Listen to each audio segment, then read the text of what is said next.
Manipur ahanba oina leikai da chatuna mobile oina petrol amadi diesel yonba houre. Ngasi social media da viral oirakiba footage amada Thobal district e manung chana leiba Hairok bazar da miyamna petrol amadi diesel leinaba thengnarakibani. Hairiba mobile petrol pump asi Ibudau Enterprises na achoba thodang lauraga lakhalakpa khongthangni hairi Manipur da masigi metrinasi mafam mari da siznaba houre.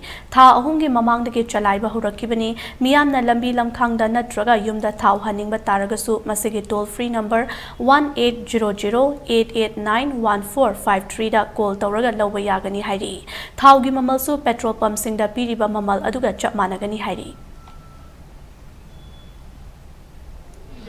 Hana si thengna bayar maso ya dubu koi thengna bayar do singi namjawe si tanki si liter kya amto hai liter lising amam ne diesel petrol lising ama diesel lising ama ko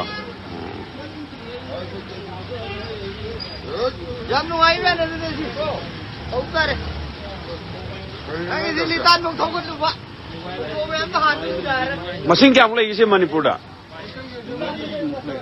mari mulai ba ko yamdri ne du de